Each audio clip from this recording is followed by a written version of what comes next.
মুঘলদের বিরুদ্ধে ছায়াযুদ্ধ, ভারতের রাজনীতির তীরে বিদ্ধ ইতিহাস। গত মার্চে ভারতের পার্লামেন্টে বিশেষ এক ফিল্ম স্ক্রিনিং আয়োজন করা হয়। মারাঠা বীর ছত্রপতি সম্ভাজি মহারাজের জীবন নিয়ে তৈরি সাভা সিনেমাটি দেখার জন্য এই বিশেষ আয়োজন। আয়োজিত ব্লকবাস্টার সাভা সিনেমার নায়ক সম্ভাজি ছিলেন শিবাজী মহারাজের ছেলে, একজন সাহসী যোদ্ধা ও বুদ্ধিমান শাসক। সিনেমায় দেখা যায় কিভাবে তিনি মুঘল বাদশাহ আওরঙ্গজেবের বিরুদ্ধে লড়েছেন, শেষ পর্যন্ত ধরা পড়ে কঠোর নির্যাতনের শিকার হয়েছেন মারাঠি বীর, কিন্তু মাথা নত করেননি। এই তামিল সিনেমা এবং তা নিয়ে বিজেপি সরকারের মাতামাতি এক নয়া যুদ্ধের চলমান চিত্রায়ন।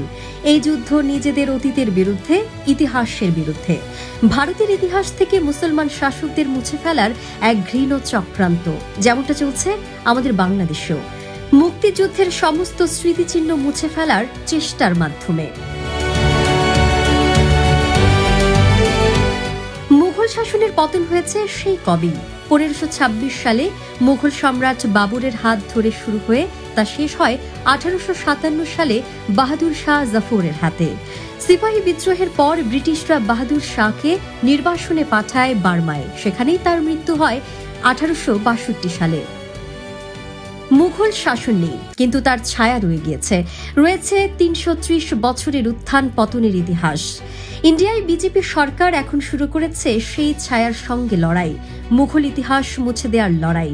ইতিহাসকে প্রতিপক্ষ বানিয়ে সারা ভারতকে তারা বানিয়েছে রাজনৈতিক মাইন্ডফিল্ড। এর শুরু 2014 সালে, যখন মোদি ঘোষণা করেন ভারত 1200 বছরের দাসত্ব ভোগ করেছে 1000 বছর মুসলমানদের দ্বারা আর 200 বছর ব্রিটিশদের দ্বারা। মুসলমানদের ভারতবর্ষ শাসন করার 1000 বছরের মধ্যে সবচেয়ে সুবর্ণ সময় ছিল মুঘল শাসনামল। একটা সময় মুঘলরা প্রায় পুরো দক্ষিণ এশিয়া শাসন করেছে। জনসংখ্যায় যে অঞ্চল ছিল বিশ্বের পুরো জনসংখ্যার 1/3। এক পর্যায়ে মুঘল রাজত্ব ছিল বিশ্বের সবচেয়ে সমৃদ্ধশালী ও ক্ষমতাশালী, কিন্তু নিজেদের এই সমৃদ্ধ ইতিহাসের বিরুদ্ধেই অবস্থান নিয়েছে ভারতের বিজেপি সরকার। পাঠ্যপুস্তক থেকে মুঘল ইতিহাস মুছে দেয়া দিয়ে শুরু। এরপর 2017 সালে ইন্ডিয়ার পর্যটন ব্রোশিয়ার থেকে গায়েব হয়ে যায় তাজমহল। তাজমহলকে হিন্দু মন্দির ঘোষণার দাবিতে এমনকি আদালতের দ্বারস্থ হয় কিছু আইনজীবী। এরপর শুরু হয় বিজেপি সরকারের নাম বদলের রাজনীতি। তাজমহলকে হিন্দু মন্দির বানানো না যাক, তাজমহল ঘিরে থাকা বাগান আরামবাগকে তারা বানিয়ে দেয় রামবাগ। একদিন হয়তো দেখা যাবে তাজমহল ভেঙে তারা বানাচ্ছে মন্দির, যেমনটা হয়েছে বাবরি মসজিদ ভেঙে রাম মন্দির।